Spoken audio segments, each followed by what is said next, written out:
Hi, my name's Stuart Lynch, and this is the 5th video in the Xcode SwiftUI workshop, and the first video where we're building a new application. The application's called Bucket List, and you'll be able to keep track of all of the things that you want to do and places you want to go before you die. I love getting your feedback, so tap the thumbs up button if you enjoyed this video and leave a comment below. Make sure you subscribe to the video and ring that bell to get notifications of new videos. And if you want to support my work, you can buy me a coffee. So start by creating a new iOS app in Xcode and name it Bucket List.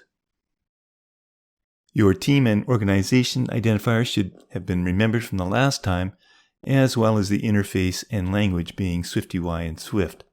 So save it somewhere that you can find. First thing I'm going to do is I'm going to rename Content View. As Content View is going to be displaying our list of items on our bucket list, it's not very clear description of the view's purpose. So it's good practice to rename your views to reflect the content that they will display. So we can rename by selecting the Content View text and then right-clicking, choosing Refactor, Rename, and then provide the name Bucket List View. Be sure to change the preview provider as well so that it is named Bucket List View Previews. You'll notice that on the side navigation, our view has been changed there from Content View to Bucket List View as well. To get started, create a constant called Bucket List and initialize it with an array of strings representing 3 or 4 examples of items that might be on your bucket list. So for example, I'm going to create one for Climb Everest. That's in strings, so within quotes. Another one for Visit Hawaii. And another one for Get Married. Array items have to be separated by commas. Now we want to replace the VStack and padding that we have already in our view by displaying a list of our bucket list items. Well, we can open the library again and search for list, and drag it out onto the editor. This will create a list container, and it's up to us to provide content. Well, the list can iterate over a collection the same way that our for each loop did. We can provide an argument for list then that will be a collection, which is our bucket list, so long as we can provide a unique identifier with an ID. And since these are unique strings, we can do as we did with our for each loop on our range. We'll specify self as the key path. Well, this provides us then with a variable that we can call item, which we can use in creating our views. So we'll simply create a text view using this item. So you'll see the list displayed now in the canvas. Well, we can apply a list style to the list to change its appearance.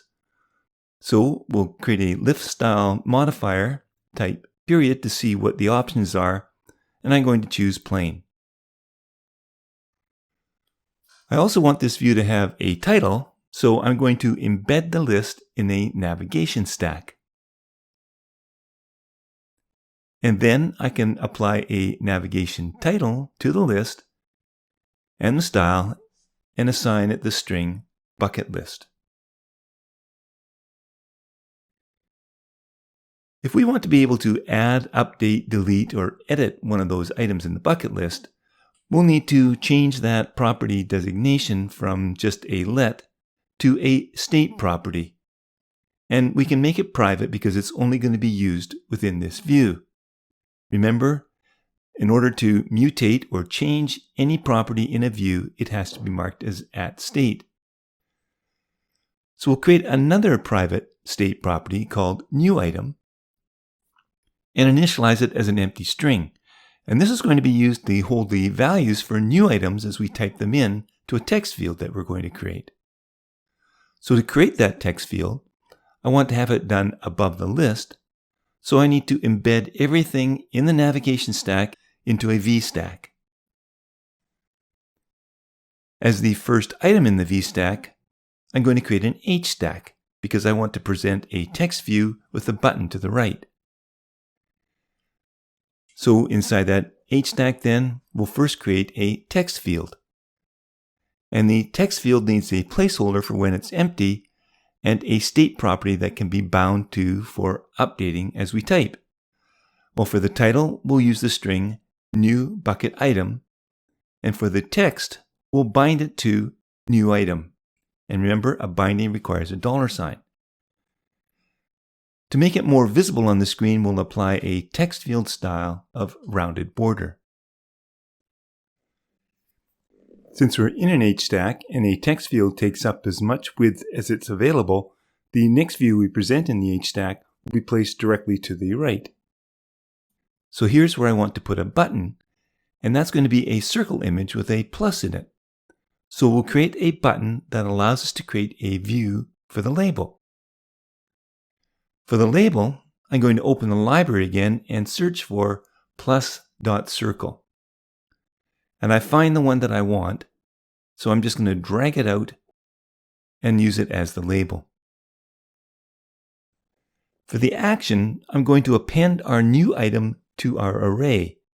And for that, then, I can use the array's append method and provide the item to be appended. Once it has been appended, I can set that new item string back to an empty string.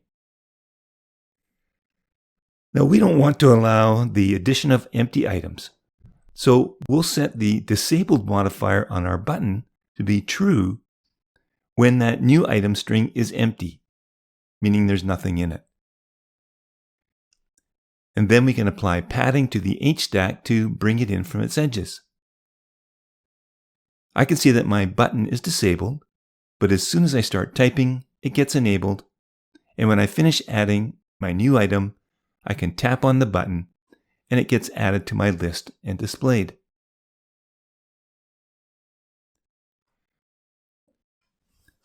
If we refactor our list to use a for each loop, it's going to provide us with additional ability to easily add a swipe deletion. We can remove the button list ID with the keypath self item in from the list constructor and leave it as an empty list. And then I can embed our text view within a for each loop that uses exactly the same constructor that we had for the list previously.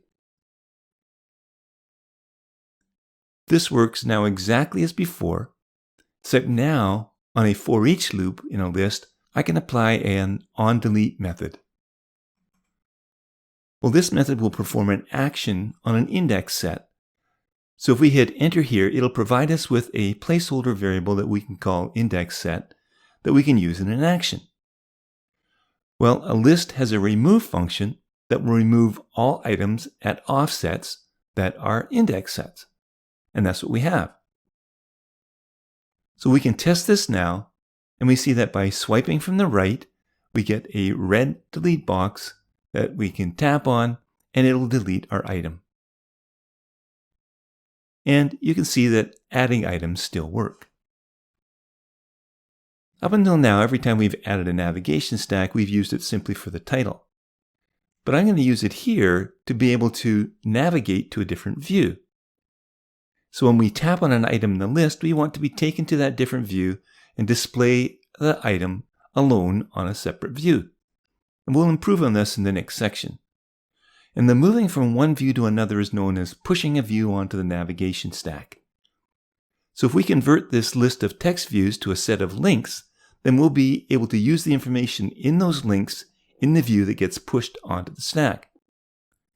So to turn this list of rows of text views into a list of navigation links, we'll replace the text view with a navigation link. And a navigation link requires a hashable value. And in computer science, hashable means that an object can be converted into a unique fixed size value called a hash, using what's called a hash function. And this hash can then be used to quickly look up the original object in a collection, such as a dictionary or a set or an array. And in simple terms, it means that an object can be turned into a unique code so that it can be easily found and identified later. Well, strings by default are hashable, so we can use our item as the value for that label. If we tap on the label placeholder, we get the closure for our view. And it just so happens that we want our view to be the same thing that we had displayed previously, which is our text view, displaying just the item. Well, now that we have our links, and you see now we have this chevron beside each one of the items in our list, and our navigation stack knows what our objects of our links are, each time we tap on that link, that specific item is known, and we can use that to provide a destination. So below the navigation title, but still within the navigation stack, we can add a navigation destination method. The navigation destination requires that we identify the type of object that will initiate the move to the destination. Well, in our case, that type of object is a string type, because that's what our item is. So we enter string.self. Now the destination will provide us with the actual value that triggered the navigation, and we know that that will be an item that we tapped on. So we can specify that with a variable called item that we will be using in the creation of our view. So for now, that view will be a text view using that item. That's a completely new view. And then we can provide a font size of title to enlarge it. Now when we tap on a link, we're taken completely to a new view with a back button that we can press back on, and it'll dismiss that view, and we're back at our list. For more information and tutorials on the navigation stack, I suggest that you watch these videos.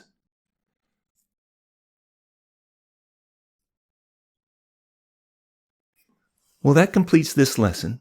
And before we tackle the next lesson, I suggest that you review the Introduction to NavigationStack video that I just referenced. In the next video, we're going to provide a more robust object for our list instead of just a string. We may still just display the same string in the list, but we will be able to pass on more information to the next view and present it accordingly.